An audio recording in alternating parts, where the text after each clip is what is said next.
And after a brief hiatus, Rob from F1 Fantasy Hub is back with us. Rob, what did you think of that race last week?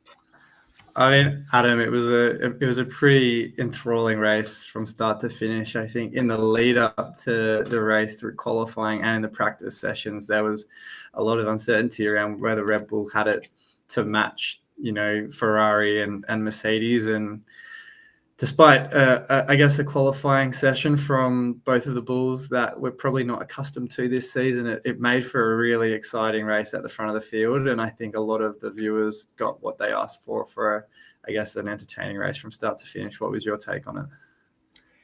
It was really definitely a candidate for race of the year for me. It started slow. I think that build up in the first 30, 35 laps or so, you could start to feel the tension building. And then as soon as Mercedes pitted for the tires, you knew it was going to be a race. They were averaging 3 or 4 seconds a lap faster than Sainz and Norris at the front of the field. And they were just running through the pack to catch up to them. So then it was just a matter of would they catch up in time or run out of laps? And then just a brilliant play by Sainz to get Norris into DRS range, pull them both along. And then it forced Mercedes to really go full beans on that last lap and trigger that issue for George. I really feel for George. Yeah, absolutely. After binning it in the wall, he looked in such good shape for those last 20 or 15 laps, however long they were on those new set of tires for. And I mean, I think it was well documented throughout the commentary and after the race that Lewis looked like the faster of the two cars. Whether or not they could have swapped or should have swapped, I don't, I guess, mind or have an issue with George obviously staying third. I think given he qualified so well on Saturday, he had the right to be in that position and give himself every shot at a win. Unfortunately not to be, and didn't even grab the podium that he was in the box seat for until that last lap. So heartache for him, but a great result for Sainz and for Lando too. Absolutely. Let's start with our contest from last week. So on our live show last Saturday, we gave one lucky winner $50 to our new sponsor, fifthgeargarms.com, and the chance to pick which one of our teams would get renamed for This Week in Suzuka. So we're happy to share with you that the winner of the contest renamed my team to, drumroll please, A Stroll in the Park. So congratulations to F1 Daily. Enjoy your prize, and thank you for my new team name.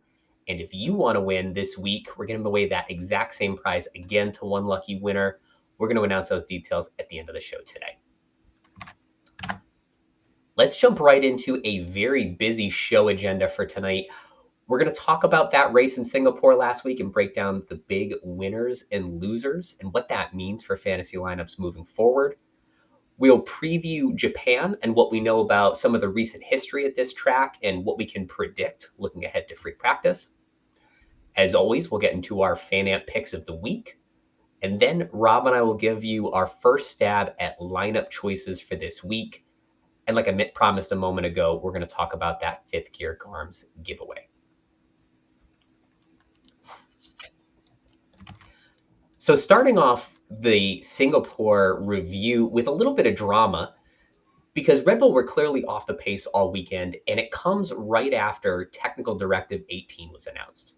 And for anyone unfamiliar with it, the FIA told teams that they were making sure that aerodynamic components were tightly secured to the chassis. So some teams are rumored to have this so-called flexi wing, which is a wing that bends under aerodynamic load, and that gives it an additional advantage. And so that flexi wing may not be kosher under TD18, and some have wondered, is this crackdown responsible for Red Bull slowing down? Or was it a bad setup for Singapore? Rob, what do you think it is? I'd probably take the view that it is perhaps a combination of both. There was obviously speculation going into Singapore that this circuit wasn't suited to the Red Bull car setup.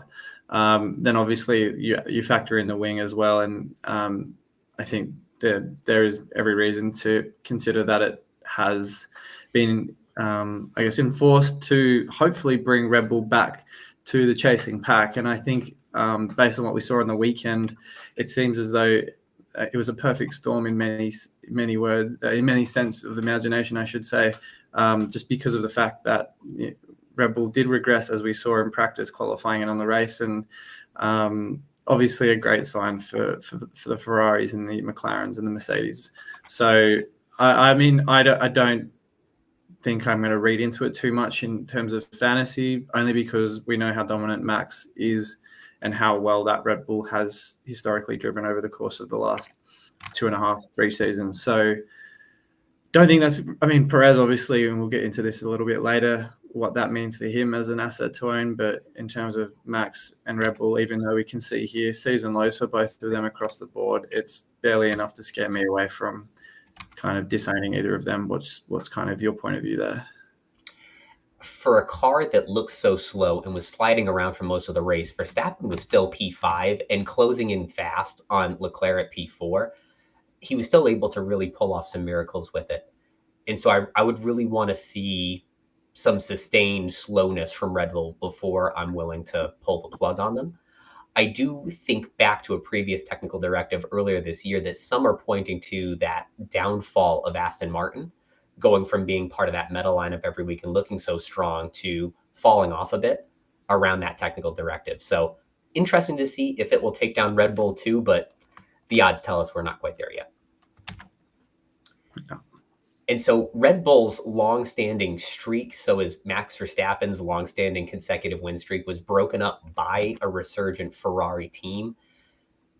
This is Sainz's first win since Silverstone last year, and he looks really, really good on track and in fantasy. He has 114 points over his last 3 races, which is the most of any driver. And now Ferrari is a real thought week in and week out to our lineups.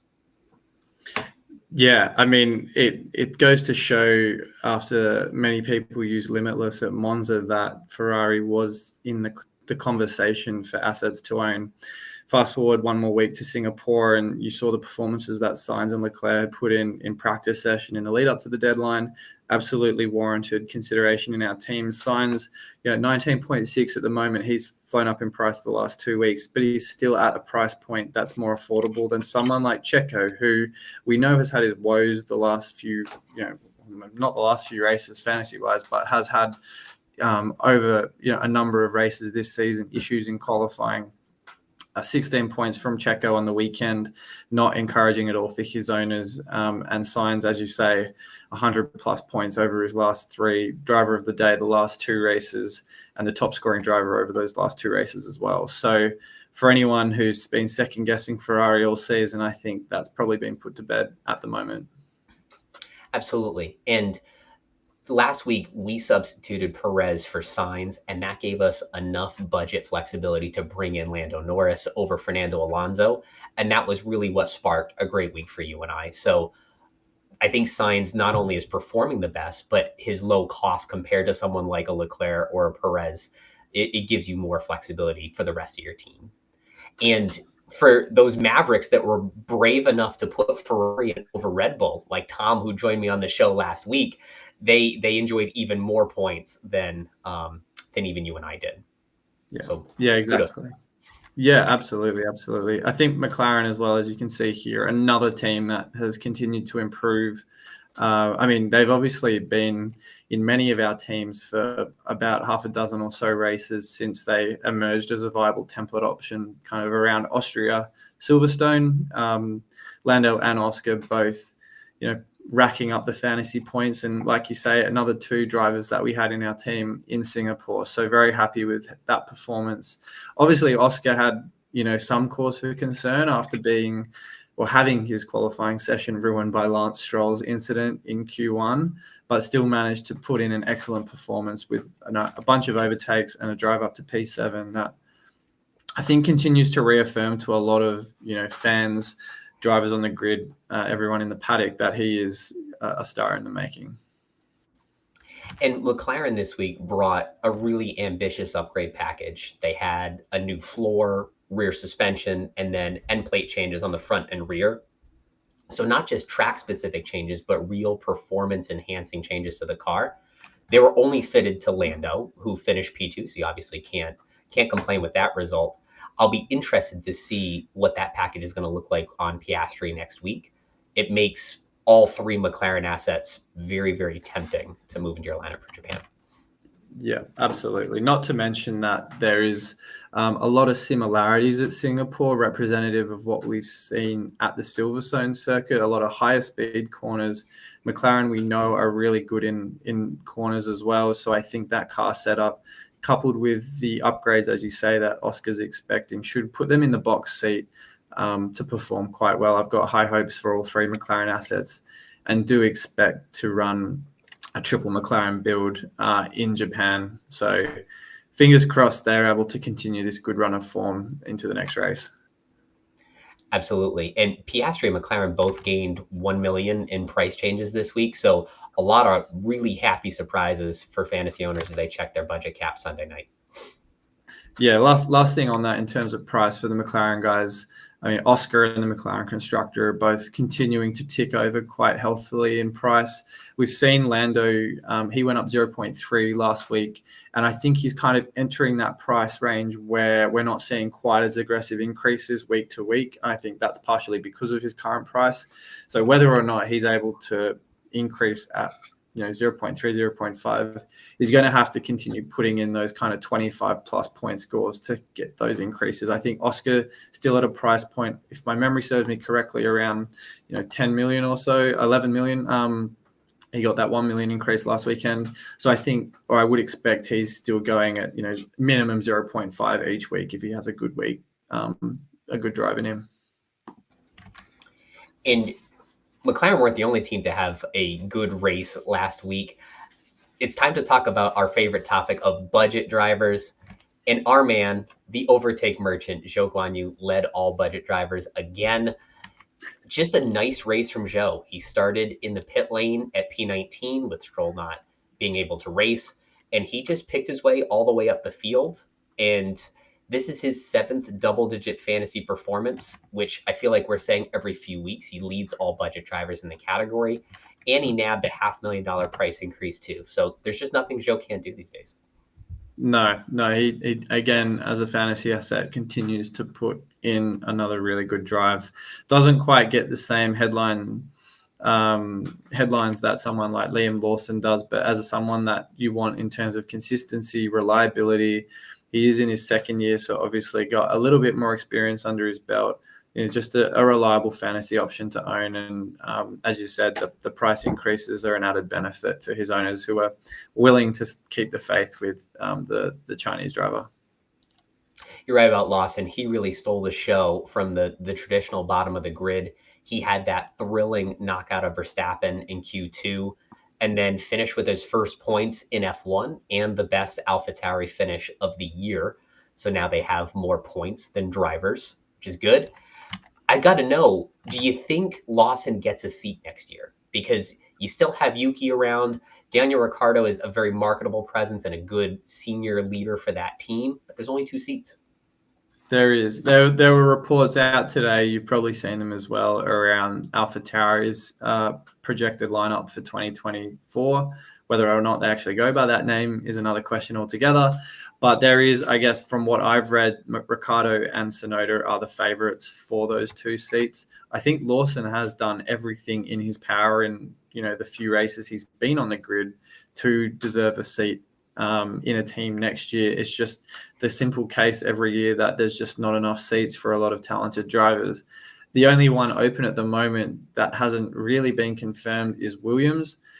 There is speculation that Sargent may well be re-signed for another year, but I also think, Lawson wouldn't look out of place in that Williams too. I think there's a lot of potential we see in him. Maybe not the same generational talent that a Russell or a Leclerc or a Norris attracts, but he is, from what we've seen, a very reliable driver and exactly what AlphaTauri wanted from him in the few races he's filled in for. Part of me wonders, with that proposed lineup for AlphaTauri, if they don't want to be caught over-investing in a super sub again. Like, did Nick DeVries and his disappointment this year spoil them from over-investing in a person that's in a seat for just a few weeks, and maybe taking the safe route, going with the known entities of Yuki and Danny Rick, let another team like Williams mess with Lawson, and hope there's some rookie slide in there for him at some point. Yeah, I mean, that's what intrigues me the most about silly season this year. Obviously, not nearly as much activity as we've seen in the past. And I think 2024 will also be a very, very interesting merry-go-round. But it is just, it's, yeah, I just don't know what to expect from Williams or from AlphaTauri for Lawson. I think, yeah, as I said, a very talented driver, but if he ends up taking that reserve driver role with AlphaTauri, I would understand. It's just, as I said, unfortunate sometimes we just don't have enough seats on the grid for all this talent. Agreed. And a moment ago, you mentioned his teammate Yuki Tsunoda. This is 2 weeks in a row he's logged the -20 for his owners, neither of which were really his fault. It's just been a very frustrating stretch for Yuki. And this is a guy who was one of the most dominant budget drivers in the first half of the season, now logging -40 in the last 2 weeks. Definitely a struggle for him. Yeah, look, I've been pretty, I wouldn't say as high on Tsunoda as I have on someone like Joe, but he has been probably the next best until recently budget driver in that category. Certainly a bit more experience again under his belt into his third season. But I mean, I'm intrigued to see, I mean, what Red Bull and AlphaTauri want to do with him if he is ultimately re-signed for a fourth season with the AlphaTauri outfit. How much longer they're going to kind of keep him in that role until he's either promoted or moved on. I think he's done a lot. We've seen a lot from him in 3 years, but I would have thought by now they'd have a pretty good idea of what they want to do with him moving forward. And there isn't really an indication to suggest that he's in the box seat for that Red Bull seat at the end of next season.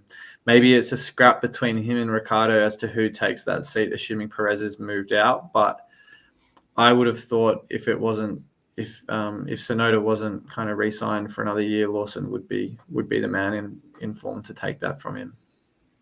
It's going to be a very interesting chess match on how silly season works out next season. There are just so many seats that are available, including Ferrari seats, a McLaren seat, the Checo seat. If folks don't re-sign early, it could be the maddest silly season we've had in recent memory. Yeah. Let's move on now to our team results from last week. Rob and I ran the same team, and we made one really big move, which was subbing out Sergio Perez for Sainz and then getting the budget flexibility to upgrade Alonso to Lando. We lucked out quite a bit by the Sainz strategy of letting Norris into DRS range, because that basically secured 1-2 for the guys in our lineup. And I think we did play the no negative chip, which didn't work for us, but I'd rather have the team and the points that we pulled out last week rather than a team full of Ocons and Tsunodas that got zeros instead of negative points. Yeah, definitely. It was a chip that you and I had deliberated over using at Singapore for a number of weeks in the lead up because of that high DNF rate, the street circuit, and then the potential risk of rain as well. Again, in the same camp, glad we had the scores that we did. Not disappointed by any means that it kind of counted for nothing, but I've kind of got accustomed to that after the same result with the final fix in Monaco earlier this season. So not to be too disappointed by it. I think both healthy rank increases for us. So I think, the target for me, you may have a different one, is top 1,000. So hoping to really kind of work towards that over the next few races, with certainly Limitless for both of us in hand. I've also got autopilot, but hindsight is a beautiful thing. I wouldn't be surprised if Singapore was the best time to use that chip with the races remaining. Yeah, big credit to Tom, who was in this space last week. He used the autopilot chip, got that 2x action out of Sainz, had the Ferrari constructor in for Red Bull, so a really tremendous week for him.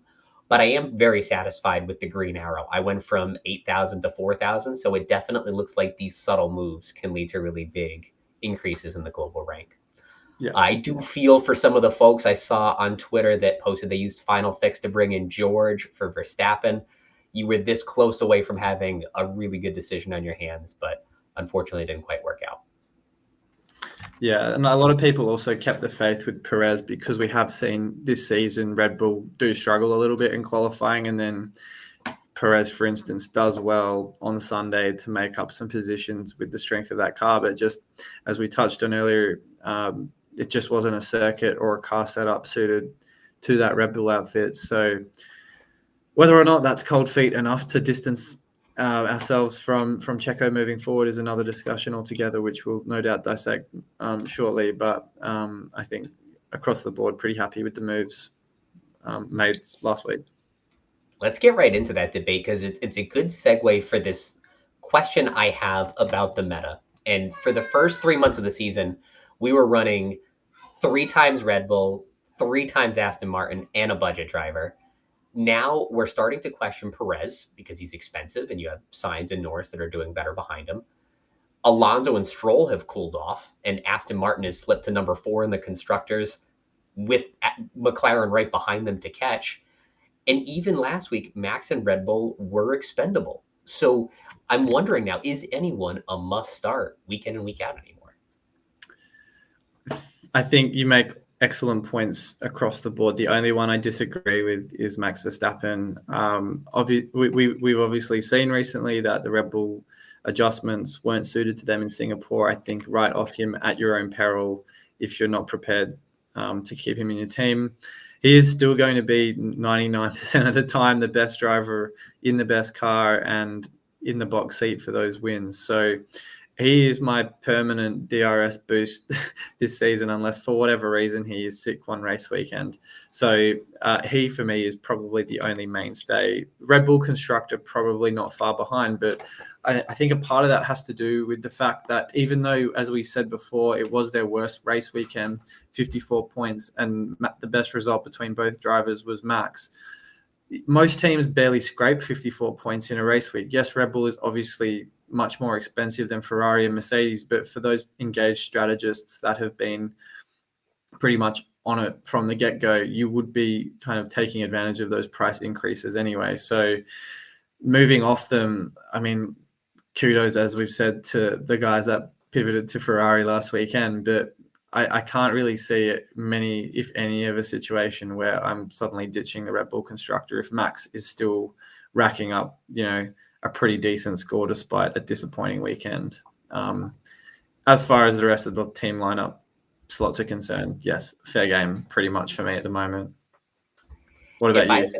If I had to power rank the safest assets moving forward, I'd say Verstappen, the Red Bull constructor, and starting 2 out of 3 McLarens if you can.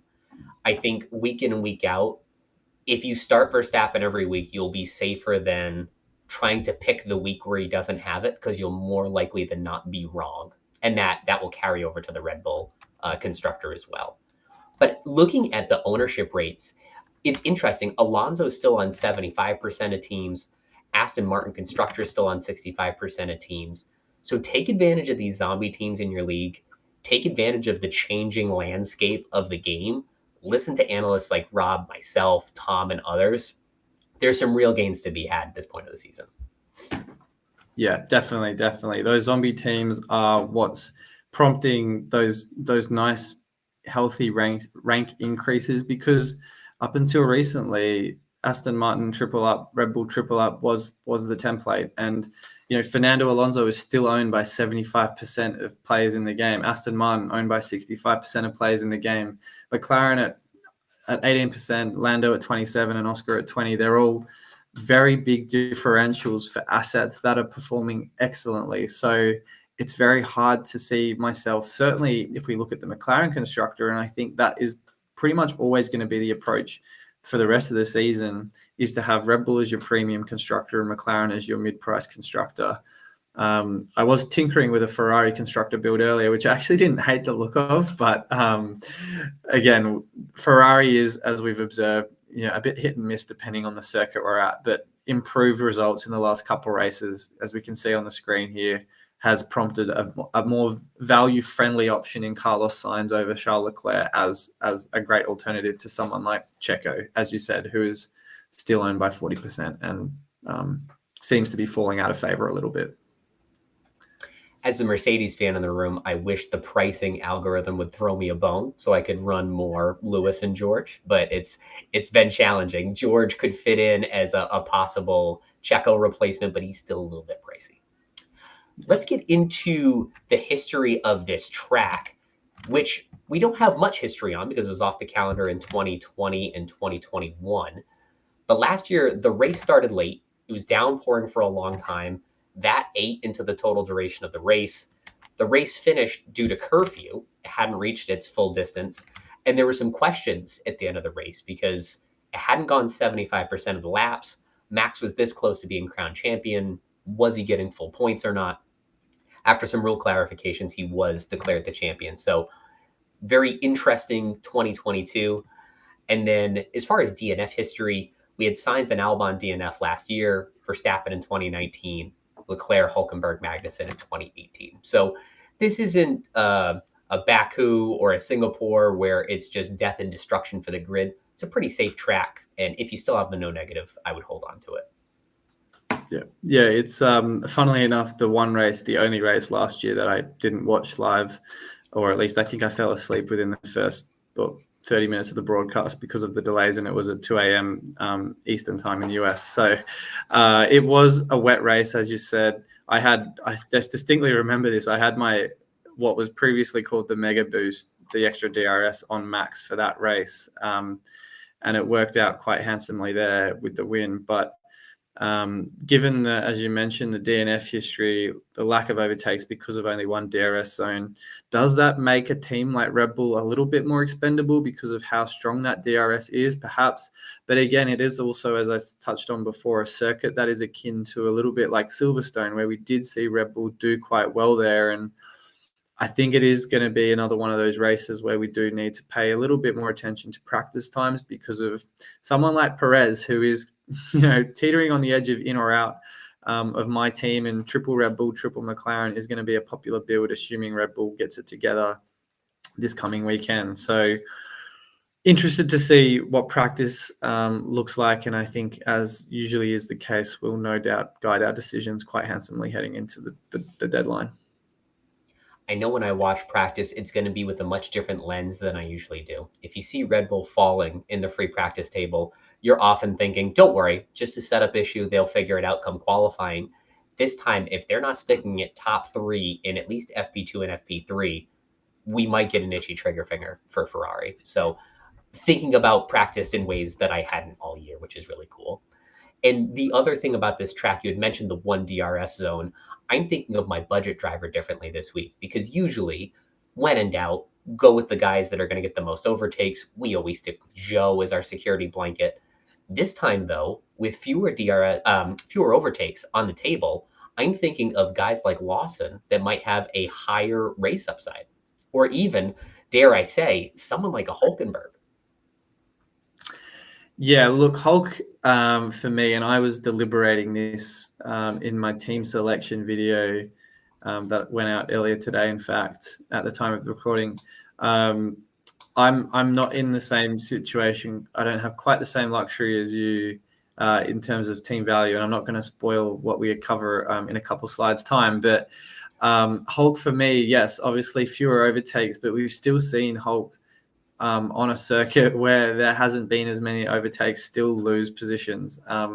He is the qualifying, in terms of a midfield team, the qualifying king. And it is the tail of the tape this season where he just can't seem to hold that race pace together for the Haas. So if you can stretch to someone like Liam Lawson with budget, I think he's a really good option there. He's proven the last 2 races, his 5 and his 3, even though maybe not quite as reflective as the drive suggests, does offer, I guess, some signs of encouragement. And with those AlphaTauri upgrades, although maybe not something we saw quite a lot of in the weekend just gone, but if those upgrades that are kind of symbolic of some of those Red Bull components, does that work in their favor heading into this coming weekend? Absolutely. We're going to be keeping a very close eye on AlphaTauri this week. And unfortunately for Yuki, he has the distinct pleasure of being sad on back-to-back slides of talking points. And we just wanted to finish this preview with three drivers that we would avoid. So while the meta is wide open, it's not so wide open that we would go with these three.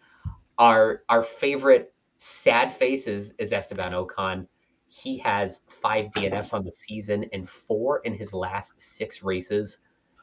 He was running in the points before his engine started smoking, and just not a good birthday present for him last weekend in Singapore. He's only on 10% of teams right now, and luck is just simply not on his side these days. No, him and Yuki both just seem to encounter so many reliability gremlins at the moment. And Ocon, yeah, look, he's had some really good races this season, like single standalone races, which has kind of, funnily enough, brought him back onto our radar for a week or two at a time. Monaco, obviously, that podium stands out to me. He had back-to-back 20-plus points finishes in Belgium and in the Netherlands. And then either side of those two big weekends, he's had back-to-back DNFs. So you're just not really sure what you're getting with him at the moment. And given his price has dropped a little bit over these last few weeks, someone like Oscar Piastri has obviously gone in the other direction with some really good drives. They're both priced the same now. And I think McLaren's form, for reliability, consistency, all good signs that you want from a driver at that kind of third or fourth budget slot, 11 million. Ocon's just nowhere near the conversation right now because of someone like Oscar, who's really demonstrated what he's able to offer as a fantasy asset. Agreed. And that's a big basis for why these three are here is when you look at the comps at the same price, there's always better options around them. And in the case of Tsunoda, he has 13 points over his last 10 races combined. Meanwhile, his teammate Lawson got 19 points just at Zandvoort. Zhou scored 66 points over the same period. So compared to equally priced drivers, Yuki's just not in the conversation for me anymore. And then with Lance Stroll, it's partly a practical thing. He didn't race because he was unwell after the crash on Saturday, which was a huge shunt. Will he be totally right this week? He's obviously got no momentum behind him. His last several races have been pretty unfortunate for him.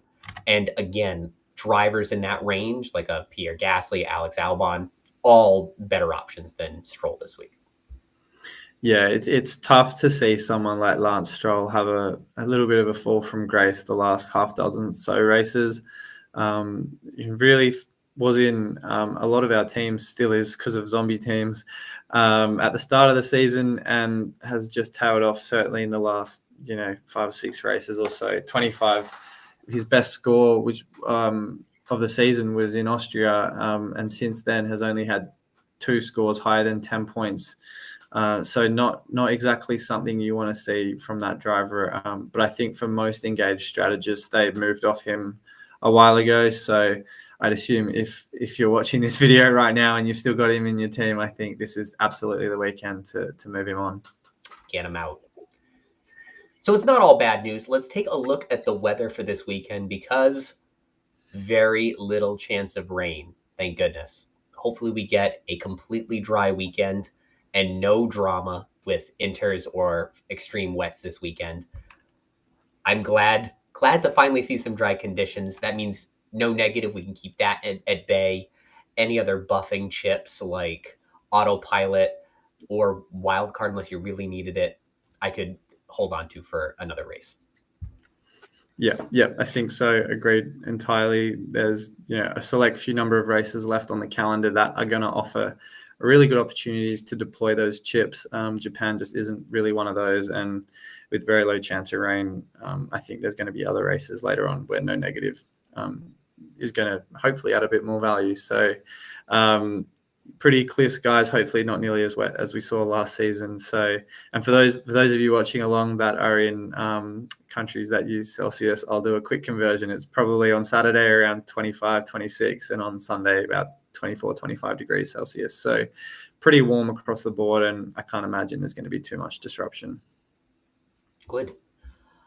Let's move on now to the FanAmp picks of the week. We've got 2 as always. So when, if ever, do we see the first red flag in qualifying? For me, I think this is one of the safer tracks on the grid in terms of lots of space on either side of the track, plenty of runoff areas. There's no rain in the forecast. I'm going to go with no red flags. Yep, I have a very similar point of view there. I think it's a pretty stock standard track on the circuit, and don't expect there to be in qualifying a red flag, unlike what we saw last weekend. So I think I'll obviously go with that same option, but I do think our next question will be slightly different. All right, let the arguments begin. Which team scores the most points this weekend? I'm going boring and saying Red Bull have returned to form. They can lock up the constructors this week if they beat Mercedes by 1 point and don't get outscored by Ferrari by 24 points. And I think that's what happens. I'm going to go for a bit of a left field punt here just to have a bit of spice. Very high on McLaren. I think we're going to see a good drive from both drivers. I guess practice is obviously the driving force of this kind of conversation. And until we see that, it's hard to make a decision. But I'm high on McLaren this race. I think Max will still certainly feature in the conversation for a race win. But I do think Checo may struggle again a little bit. I'm going to go McLaren, 2 drivers in the top 4. Let's see if they can take home the bacon there. Can we get 2 in the top 3 so we get a Rob Shuey next week? I mean, I didn't say which driver would be on the podium. If I just said Oscar on the podium and Lando's 4th, would that? That's plenty. Yeah. Either way. The Asking podium means I get a Shuey on the show next week. So whatever it takes to get us there. Mate, I'm itching for a shoey on the stream. So I mean, if you think it's worthwhile, maybe even a deadline stream as opposed to just one of these shows. Fantastic. Well, it was a big hit last week, so I'm excited. Whatever we can do to get more energy on there, I'm all for it. Sure, but lock that one in. I just don't think it's going to be the Japanese deadline stream, only because that is 5:45 my time in England. So not sure how I feel about a beer at that time of day. But again, stranger things have happened. Fantastic. Well, keep our fingers crossed for a breakfast beer for Rob. Let's look at our lineups for this week. You can see with the big week last week, getting $1 million from Sainz, Piastri, and McLaren, now we can afford the 3 by Red Bull, 3 by McLaren double stack or triple stack. In my case, I've got slightly more budget, so I went with the higher upside budget driver with Liam Lawson, and I'll be keeping a very close eye on practice. I have no qualms about subbing Perez out for Sainz and even Red Bull for Ferrari if it looks like things are getting deep. Yeah, definitely. Trying to keep an open mind about that too. Again, it's not going to be the first or the last weekend where we put in, I guess, a tentative team lock for the race and then see practice results and decide to flip the switch. So again, very happy to be able to reach to a triple double, as I like to call it. But the Sargent option there for me is just because I'm 0.4 short of being able to afford Liam Lawson. So you've got my measure maybe in the team value, but not quite in the ranks yet. But that could change this weekend if Lawson delivers and Sargent flops. That'd be great. And if I score more than you this week, that means you would be eligible to have your team name changed next week as part of our big prize.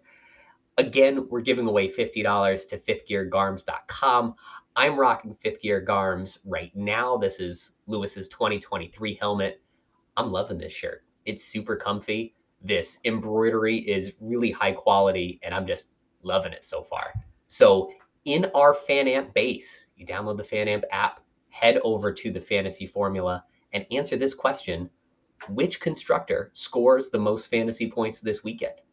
Start that chat soon, and then we'll pick one lucky winner on our live stream just before qualifying, and they'll not only get the $50, but they get to rename the loser's team between Rob and myself. Sounds like a fair deal. And you can see the shirts that are pictured here. The last 2 races, they have track shirts. The one on the left is for Suzuka, and the one on the right was Singapore for last week. So really good thematic shirts for everybody. Let's move on now to a reminder that the Fantasy Formula is available wherever you get your podcasts. And we promise to read 1 5-star review on every show. And our first one really delivers from our friend Mike. This says, are you wondering why you put 2x DRS on Ocon last week? Was your reasoning to make AlphaTauri your constructor flawed? Do you put your favorite drivers on your team, even if you end up with 3 budget boys because your guys aren't delivering points per million? Gunther Steiner might be the star of Drive to Survive, but now you're finding out that their car eats tires like Trump eats Big Macs. Well, Adam and Rob will steer you from the pit lane to the top of the fantasy grid. Fun and friendly guys, as well as very knowledgeable. 5-star. Mike, thank you so much for that. That was wonderful. That is a very high bar for other 5-star reviewers to top. It's obviously so lovely to see such positive feedback from friends of this show, and we do encourage you guys, for those of you watching, if you haven't yet already rated our shows on Spotify and Apple Music, we'd greatly appreciate it. Obviously, it goes a long way for growing this show, this channel, and for those of you who've already engaged on our live deadline streams, in the comments on YouTube, on Twitter, etc. Very much appreciated. So if you do like what you're hearing from us, even though sometimes it's a little bit of dribble, we'd love a review, and hopefully we can feature it on the next show. Thanks so much for everything this week, Rob. And this Saturday or Friday, depending on where you are, we will be doing a live deadline stream again. It'll be late for me. It'll be early for Rob. Who knows what it'll be for all of you. But we'll be answering all your lineup questions, locking in our lineups, and then we'll be picking a winner of our 5th Gear GARMS giveaway. Until then, we'll see you all soon.